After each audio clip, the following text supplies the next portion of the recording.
Un saludo especial en el nombre de nuestro gran Dios y Salvador Jesucristo. Les habla Guido Rojas, teólogo católico de la Universidad Pontificia Javeriana de Bogotá. Resido en la ciudad de Palmira y estoy transmitiendo desde mi muro en esta noche un video que había prometido, un video de estudio de una serie que he hecho tiempo atrás. Sí, he hecho 5 videos sobre el tema del canon de la Iglesia Católica, de los libros del Antiguo Testamento y del Nuevo Testamento. 46 libros del Antiguo Testamento, 27 libros del Nuevo Testamento en Biblias católicas, y en contra del canon de las Biblias protestantes en general, que son 39 libros los libros veterotestamentarios, o sea, del Antiguo Testamento, y 27 libros del Nuevo Testamento. En esta serie, que la hice teniendo un diálogo respetuoso, muy cordial, con un apologista calvinista, el señor Salvador Barragán. Incluso tuvimos oportunidad de hacer un compartir los dos, y cada uno ha venido dando sus puntos de vista. Yo, por parte mía, he dado referencias de 9 Biblias evangélicas, de las principales Biblias de estudio evangélicas, solamente una Biblia católica, la Biblia de Jerusalén, y he utilizado 2 de los principales diccionarios bíblicos ilustrados del protestantismo. Eso en favor de lo que eran el canon, de lo que nosotros conocemos como el canon griego, el canon de las escrituras griegas en el Antiguo Testamento, llamada la versión de la Septuaginta o de los 70. He hablado sobre los judíos helénicos. He hablado pruebas de orden de vista histórico, de cómo los primeros cristianos utilizaban esta versión de la Septuaginta. Y en esta ocasión, algo muy interesante, vamos a mirar, a ver, vamos a tener también pruebas anteriores a la Reforma Protestante, porque el señor Salvador Barragán, ni cualquier apologista, por más que hayan estudiado la historia del cristianismo, ellos no pueden datar el canon de ellos anterior a lo que es la Reforma Protestante, con el padre de la Reforma, como se le reconoce a Martín Lutero en el siglo XVI. Anterior al siglo XVI y en los primeros siglos del cristianismo, siempre los primeros cristianos que hacían parte de la Iglesia Católica, Apostólica y Romana han aceptado 46 libros del canon alejandrino del Antiguo Testamento. Incluso que es el más citado de las referencias también en cuanto a en el Nuevo Testamento se cita el Antiguo Testamento. Bien, en esta ocasión vamos a mirar, a ver, también tenía un especial muy importante, porque el señor Salvador Barragán, él alega de que él reconoce en su posición como calvinista que la Iglesia de Jesucristo existía en el siglo primero, en el siglo segundo y hasta el siglo tercero. Ya en el siglo cuarto, pues como piensan muchos de ellos, con Constantino pues se pervirtió y vino pues lo que fue la gran apostasía. Pero voy a mostrarle al señor Salvador Barragán, así como todos los detractores de la Iglesia Católica, ver cómo la Iglesia es madre y maestra. La Iglesia tiene pruebas de sobra, histórica, bíblica, arqueológicamente, para demostrar la gran sapiencia, lo que es realmente la unción del Espíritu Santo de una manera plena. Y voy a dar algunas citas referentes de una de las principales Biblias de estudio, esta vez católica, en cómo los padres de la Iglesia, tanto de Oriente como Occidente, en sus escritos, en sus homilías, en sus predicaciones, en sus exhortaciones, muchos de ellos obispos de Roma, patriarcas, presbíteros y demás, apoyaban los libros que se llaman de la Septuaginta o los libros del Antiguo Testamento. Vamos a hacerlo con esta Biblia de estudio de mi biblioteca personal. En todos estos videos que he hecho, con pruebas en físico, he mostrado gran cantidad de referencias. Esta es una Biblia de estudio de lujo, esta es una Biblia católica, es una Biblia que es muy importante, es una traducción que es de la Félix Torres Amat. Vamos entonces a mirar a este video, lo voy a explicar de 3 maneras. Primero, una breve reseña sobre quién fue Félix Torres Amat. Después, algo en relacionado, porque lo importante de esta traducción de esta Biblia católica es que está hecha de la Vulgata Latina de San Jerónimo. Todos sabemos el aporte que hizo San Jerónimo al traducir los libros del Antiguo Testamento y el Nuevo Testamento al latín, el idioma oficial de la Iglesia Católica y que se hablaba en aquel entonces, en el siglo IV, con lo que era la Vulgata Latina. Esa es la primera referencia. La segunda está en relación también a algunos datos, porque el señor Salvador Barragán también ha dado algunas referencias acerca de la Vulgata. ha dado algunas suposición que es muy importante. Y por último, vamos a ver unas referencias de esos 7 libros que llaman los deuterocanónicos, que ellos consideran como libros apócrifos, que no aparecen en sus Biblias, pero sí en las Biblias católicas, que son el libro de sabiduría, el libro de Tobías, el libro de Barú, el libro de Judí, y el eclesiástico, y primera y segunda de Macabeos. Bueno, entonces vamos a abrir esta Biblia en físico. Vamos entonces primero a mirar quién fue Félix Torres Amá, un erudito de la Iglesia Católica. Félix Torres Amá fue un obispo católico de Astorga y fue una persona muy autodidacta, un gran conocedor. Pertenecía a la Real Academia Española, también pertenecía a la Sociedad de Geografía de París, de la Real Academia Española de la Historia y de la Real Sociedad de Antigüedades de Copenhague. Era un gran erudito, conocía muchos los idiomas antiguos en que se escribió la Biblia y todo lo relacionado con lo que son los estudios sagrados. Su Biblia, Félix Torres Amá, es editada por la Casa de la Biblia Católica. Esta Biblia tiene lo que se llama las autoridades, los sellos eclesiásticos o las autorizaciones para poderse imprimir, que es una característica de las Biblias católicas. Así como las Biblias evangélicas tienen sus editoriales, sus casas editoriales, tienen sus propios equipos de traductores. Para la Iglesia Católica también sus Biblias tienen, por así decirlo, 2 constancias.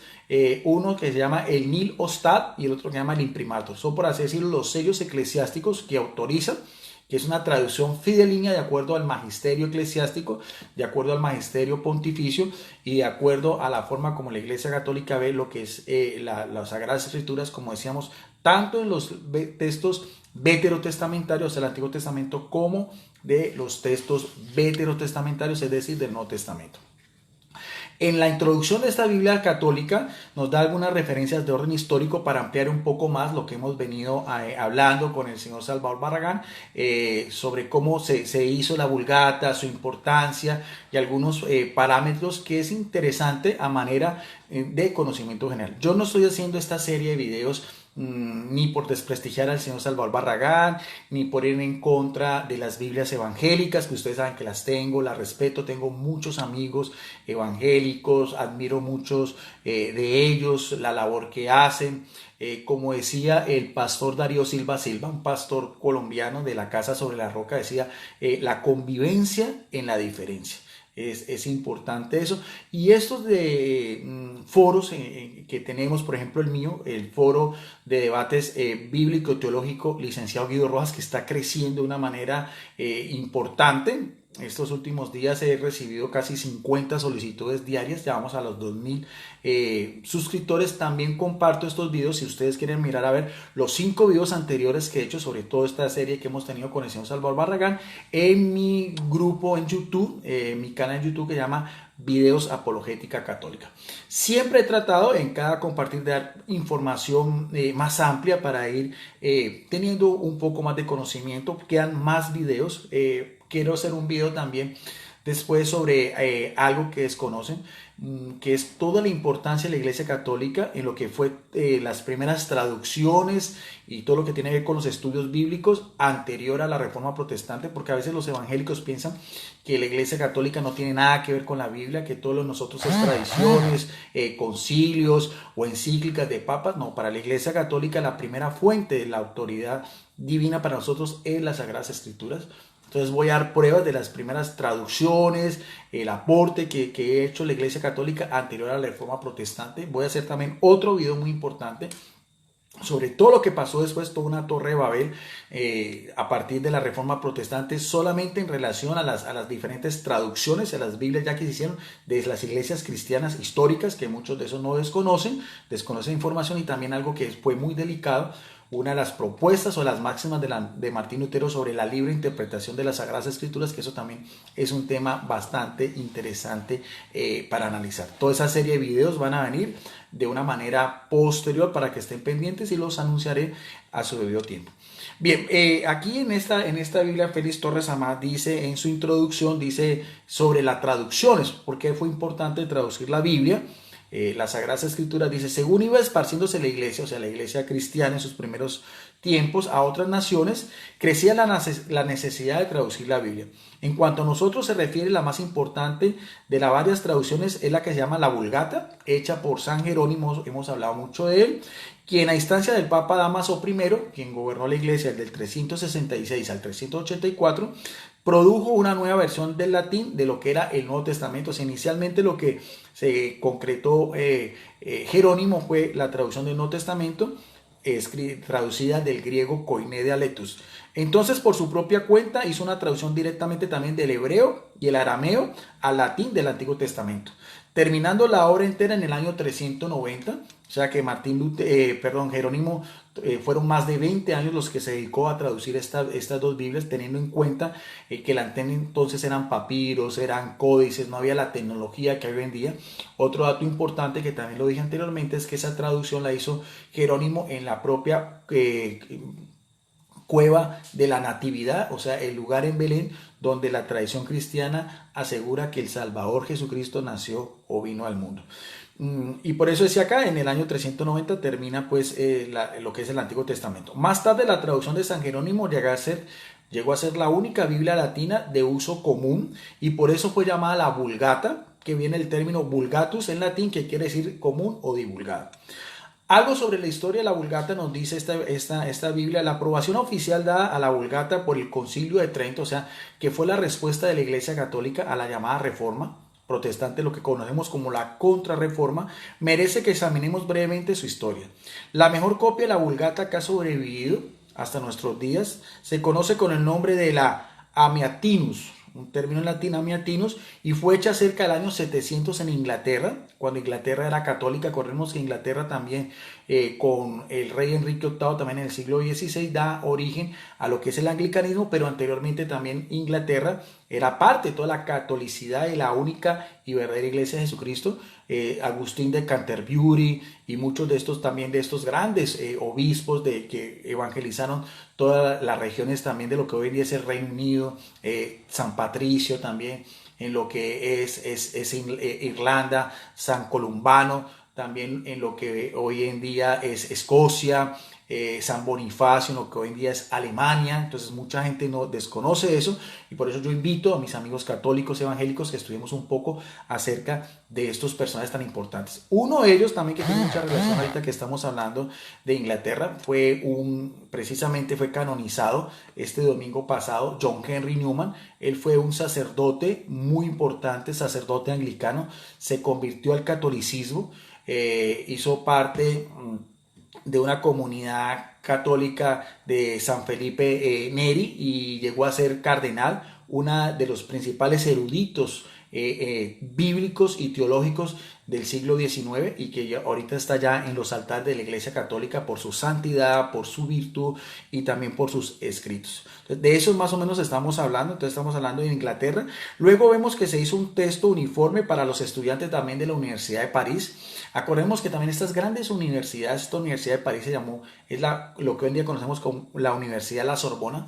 Estas universidades nacieron en la Edad Media, fruto de la Iglesia Católica, lo que es la Universidad de Salamanca en España, la Universidad de la Sorbona, donde también fue profesor dos grandes eminencias dominicos, Alberto Magno y Tomás de Aquino. Tomás de Aquino, uno de los pensadores más grandes de lo que es la escolástica con la Suma Teológica, y también lo que es la Universidad de Colonia en Alemania y la Universidad de Oxford en Inglaterra. Todas esas universidades nacieron con la Iglesia Católica. Y aquí mismo nos está diciendo, en este breve resumen, que la Universidad de París se hizo también una traducción de la Vulgata Latina que lleva el nombre de la Biblia Parisiana.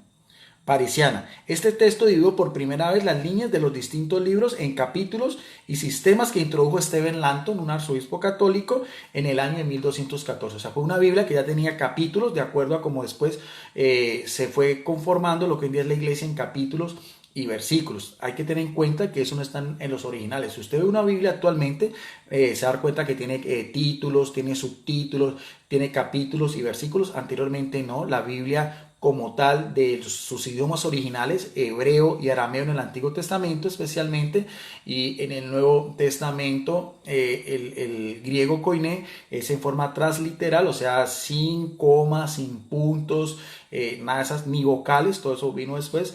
Entonces, por eso es que es la conformación como después hoy en día podemos tener acceso a las Biblias que hoy en día podemos nosotros disfrutar, tanto Biblias católicas como Biblias evangélicas. O sea, esta Biblia parisina tuvo también ese aporte de lo que fue la división de la Biblia ya en capítulos y una forma más sistemática. Sigue diciendo que después de esto, en el pueblo de Mainz, en el año de 1542, el señor Gutenberg, Johannes Gutenberg, produjo la primera Biblia Vulgata impresa, o algo también que es muy importante, o sea, anterior a la reforma de Martín Lutero, ya en el año de 1452, muchos creen que la primera Biblia traducida al alemán fue la Biblia de Martín Lutero, pero existían ya Biblias anteriores, y esta, por ejemplo, esta también fue una Biblia impresa por Johannes Gutenberg, de la propia Vulgata latina. Y después viene la edición estapaniana de 1555, es memorable porque era la primera de usar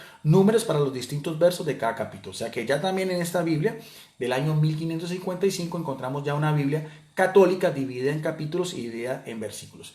Decisión del Concilio de Trento, dice, allá para los mediados del siglo XVI, o sea, ya después de lo que fue la Reforma Protestante, había confusión sobre el número y la variedad de las ediciones latinas de la Biblia. Era tan grande que existía una necesidad urgente de un texto exacto y uniforme. De esto nos ha dado mucha información nuestro amigo Salvador Barragán, y eso se reconoce, o sea, es decir, habían otras vulgatas, no solamente la Jerónimos, sino que tenía 46 libros del Antiguo Testamento y 27 en el Nuevo Testamento, aprobada en el Concilio de Cartago en el año 397, sino que ya para esa época existía la Vulgata Clementina y la Vulgata Sistina, que tenían más libros. Entonces había necesidad de tener otra vez una uniformidad y volver otra vez a tener una Biblia que era completamente exacta en cuanto al canon establecido desde la Iglesia primitiva, como vimos anteriormente en el Sínodo de Roma, en el Concilio de Hipona y después en el Concilio de Cartago. A eso está haciendo referencia. Entonces, con esta gran cantidad de Biblias que existían, el Concilio de Trento en el año 1446 designó la Vulgata como la Biblia oficial de la Iglesia Latina y ordenó la preparación y la publicación de una edición emanada de este texto. Esta edición, que apareció en el año de 1592, ya a finales del siglo XVI, no era muy satisfactoria desde el punto de vista crítico. No se inició una revisión oficial hasta el año 1907, o sea, hasta principios del siglo XX, por el Papa Pío X, que también dio origen a lo que es la Escuela Bíblica de Jerusalén, todo lo que tiene relación con los estudios de arqueología en Tierra Santa, que está allá la presencia de la Iglesia Católica en todo lo que son las excavaciones, en lo que son los lugares en que vivió nuestro Señor Jesucristo. Esa revisión la confió a los padres benedictinos, y fue tan difícil su trabajo porque todos sabemos que las Biblias, tanto católicas como evangélicas, han tenido diferentes revisiones. No hay una Biblia exacta como tal. Todas tienen errores de traducción. Es lógico porque escoger esos textos, sobre todo en estos idiomas, el arameo, que ya son lenguas muertas, es el hebreo de aquel entonces, y el griego koiné dialectos, traducirlo a los idiomas actuales. Por eso es que es tan importante esa labor tan meritoria, tanto de biblistas católicos como de biblistas evangélicos, y es por eso que yo aprecio enormemente. Ustedes han visto que yo utilizo por igual Biblias católicas, Biblias evangélicas de estudio, y aprovecho mucho los comentarios que hacen estos exégetas, estos teólogos, estos jerarcas de la Iglesia Católica y también pastores, porque son importantes, porque son eruditos, son personas que se han dedicado su vida a estudiar todo lo que tiene que ver con las Sagradas Escrituras. Y en cuanto a esta nueva como revisión de la Vulgata, finalizó solamente, mire, empezó desde el año 1907, finalizó casi 70 años después, en el año de 1979, con lo que llama la Neovulgata o la Nueva Vulgata. Esos son los datos a nivel general en lo que tiene que ver con esta edición que es tan importante y que hemos pues venido dialogando cada uno de su objetividad. El señor Salvador Barragán, que pues evidentemente creo que no sé si va a continuar o no, pero yo de todas maneras sí voy a continuar con esta serie de videos sobre las Sagradas Escrituras. Ahora, vamos a mirar a ver algo que tenía preparado para el día de hoy. Cómo los padres apostólicos, se llaman padres apostólicos a los primeros discípulos de los apóstoles, y después los padres de la iglesia, que vienen ya después del siglo, finales del siglo segundo y tercero. Ellos, la gran mayoría, tanto de Oriente como Occidente, hicieron comentarios, hicieron homilías y pusieron por escritos estos libros que llamamos deuterocanónicos, o de la segunda lista, que los biblistas evangélicos o protestantes consideran como apócrifos, o sea, como procedencia dudosa. Esa es la gran diferencia. He repetido muchas veces que solamente después del siglo XVI con Martín Lutero fue que se vino a poner en tela de juicio ese canon alejandrino, y ya las Biblias protestantes aceptaron el canon palestinense. Pero entonces vamos a mirar a ver de lo que fueron nuestros primeros eruditos, por su sabiduría, por su santidad, por su vida, por el acercamiento que tuvieron directamente ellos, muchos de ellos discípulos inmediatos de otros que conocieron a los apóstoles, y así sucesivamente. Por eso es que es tan importante el testimonio de estos personajes, que para la Iglesia Católica conforman, por así decirlo, nuestra otra fuente, la revelación sagrada, que es lo que llama la tradición cristiana. Todos sabemos que muy respetable para las iglesias evangélicas, su punto máximo en cuanto a doctrina es las Sagradas Escrituras. La Iglesia Católica piensa que no es solamente las Escrituras, sino también la tradición cristiana, y en este caso los padres de la Iglesia tienen un papel muy preponderante, y es lo que vamos a demostrar en cuanto a los libros deuterocanónicos que no aceptan los evangélicos. En esta propia Biblia, solamente voy a utilizar esta Biblia de estudio, que como dijimos es una Biblia con aprobación eclesiástica, la traducción Félix Torres Amón. El primer libro que aparece aquí es el libro de Tobías, como decíamos, solamente, o de Tobit, que aparece en Biblias católicas. Siempre antes de cada libro hay como una advertencia o un prólogo. Eso aparece también en Biblias católicas, también en Biblias evangélicas. Lo interesante de esta Biblia Félix Torres Amón es que nos da unos datos muy interesantes en cuanto a lo que estamos hablando de lo que fue el canon de Alejandría, que es lo que más quiero llamar la atención, porque también explica un poco acerca de la composición pues, del libro, su mensaje, los personajes importantes, pero solamente voy a hacer referencia en lo cuanto tiene que ver con el tema central. Dice así en cuanto al libro de Tobías, dice: como en el antiguo canon de los libros sagrados que tenían los judíos no se comprendían sino los libros santos escritos en hebreo, y esta historia fue escrita en lengua caldea, o sea, el libro de Tobías escrito en lengua caldea, que era la del país en que vivió Tobías, y de la cual se tradujo al latín San Jerónimo, como habla una de sus epístolas. Por eso no estaba este libro en el antiguo catálogo de las escrituras sagradas que tenían los judíos. Ya sabemos que habían judíos dentro de lo que era Israel, que hablaban el hebreo, y también los judíos que vivían en las diásporas, o sea, en la dispersión, especialmente en la ciudad de Alejandría en Egipto, que es donde sale la versión de los 70. Sigue diciendo, y es aquí que tomaron el pretexto algunos protestantes para mirarlo como apócrifo, o pensar de que generalmente judíos y cristianos de todo tiempo lo habían tenido como una historia verdadera y de gran edificación. O sea, ahí está la gran diferencia. Algunos cristianos de tiempo atrás y los judíos de habla griega lo tenían como sagrado, mientras que los protestantes, por haber sido escrito en otro idioma, aquí mismo lo dice, que no era el hebreo, sino el caldeo, entonces por eso no lo tienen en cuenta. Ahora veamos a ver si este libro de Tobías era citado ya como escritura santa por, algo muy importante, por Policarpo de Esmirna, que fue discípulo inmediato del apóstol Juan a principios del siglo I, también por San Irineo de León, Clemente de Alejandría, Origen, estamos hablando del siglo, final del siglo II, siglo III, San Cipriano, San Basilio, San Ambrosio ya, después siglo IV, y San Hilario, San Jerónimo, San Agustín y otros. Y desde el siglo IV la vemos puesta en el catálogo de los libros sagrados por el Concilio de Hipona y por el Tercero de Cartago. O sea, aquí están las referencias de los padres de la iglesia y de los primeros concilios en relación al libro de Tobías. Esto no lo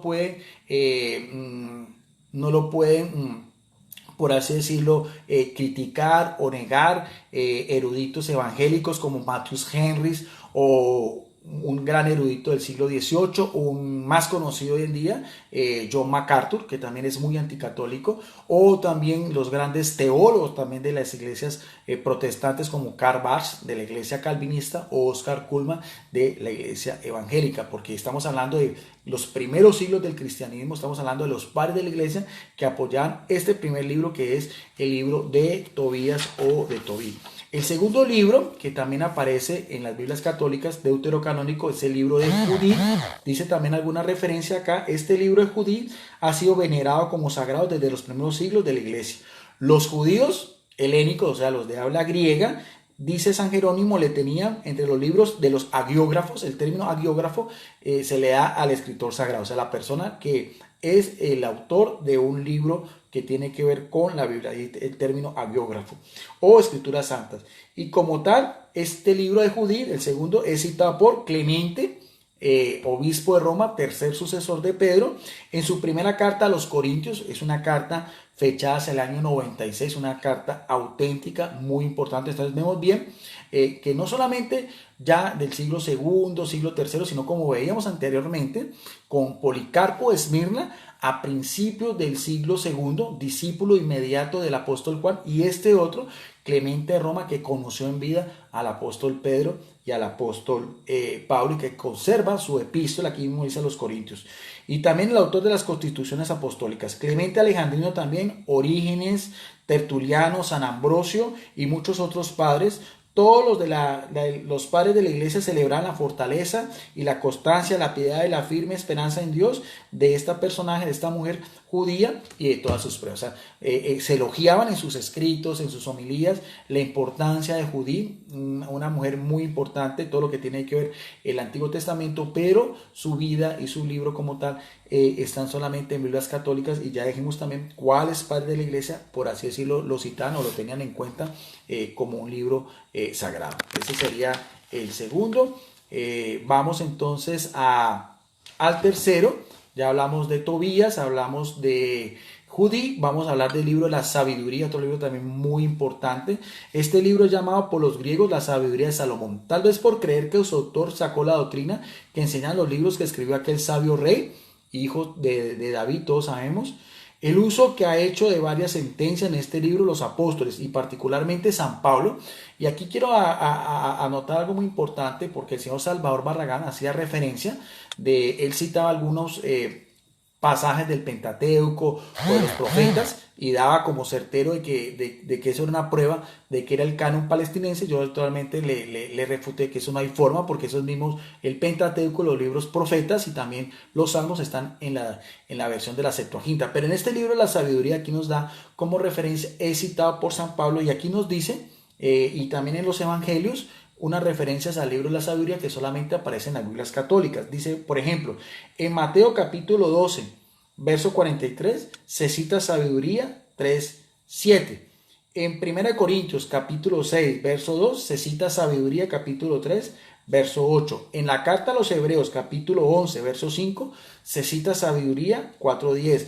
En la carta a los Efesios capítulo 6, verso 17, también se cita sabiduría capítulo 5, verso 19, y así sucesivamente.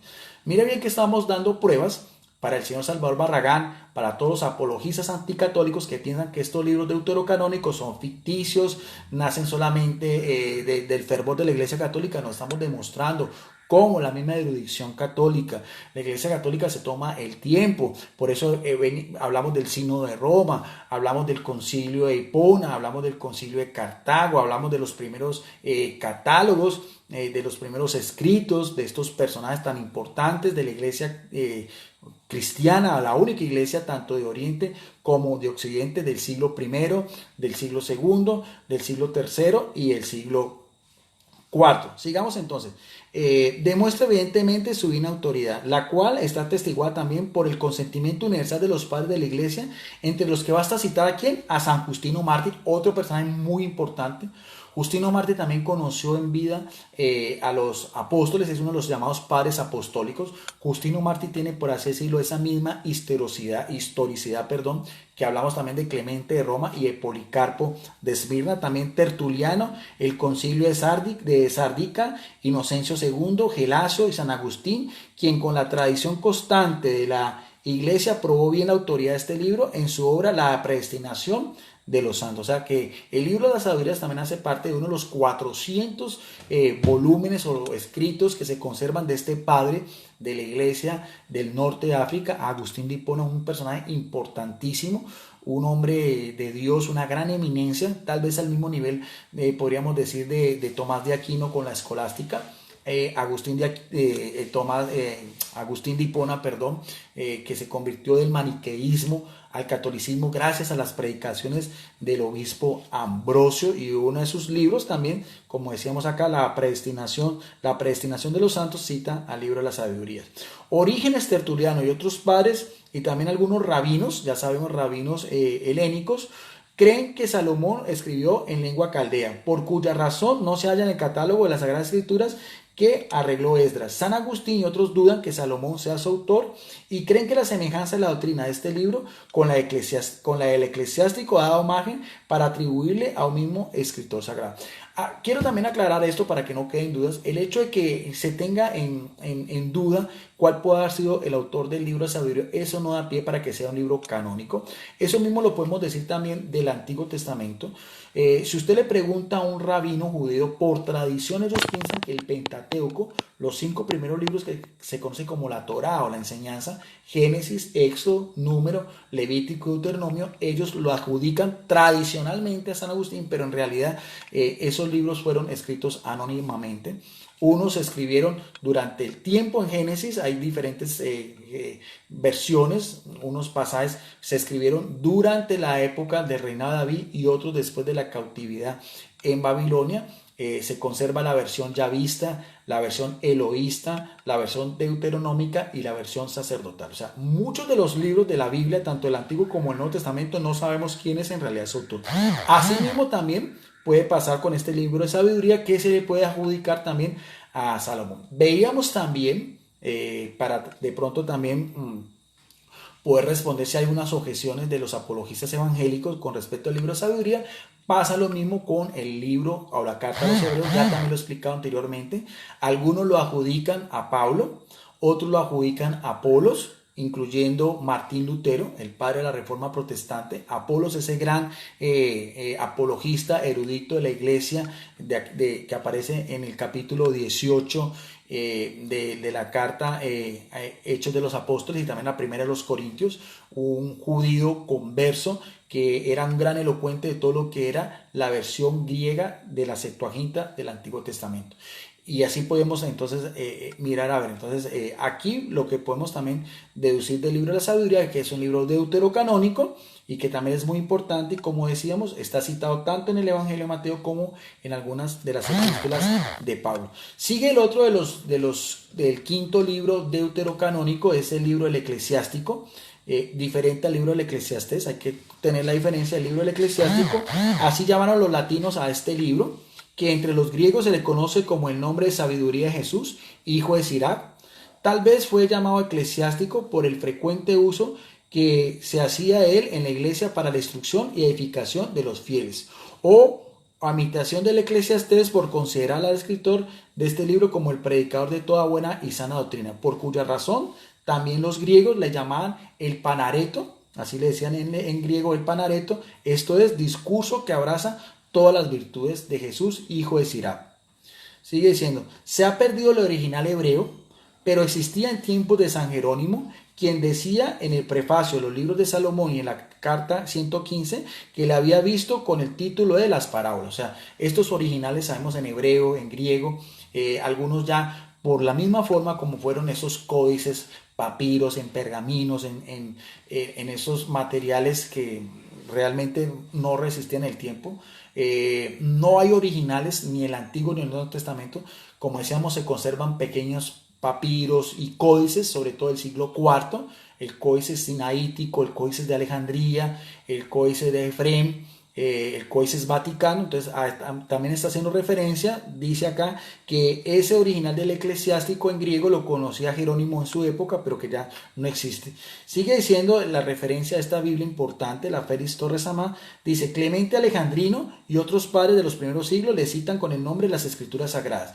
San Cipriano, San Ambrosio y San Agustín le tenían ya por canónico y como tal fue declarado por los concilios III de Cartago, Canon 47, y el de Roma en tiempos del Papa Gelasio, además del de Frankfurt del año 794 y el octavo de Toledo, y finalmente en el Concilio de Trento. O sea, vemos bien todo como cada libro de estos tiene, por así decirlo, un respaldo por los padres apostólicos, por los padres de la iglesia, tanto de Oriente como Occidente, por los primeros sínodos, por los primeros concilios, todo eso anterior a la Reforma protestante, que ese es el aval, por así decirlo, que tiene la Iglesia Católica para apoyarse en que estos libros pues hacen parte de lo que es la Escritura Sagrada. Otro de los libros que estamos citando, ya hemos visto Sabiduría, hemos visto el libro de Tobías, hemos visto el libro de Judí, el libro del Eclesiástico. Vamos entonces al libro de Barú, que perdón, este sería el quinto, el libro de Barú, también uno de los profetas menores.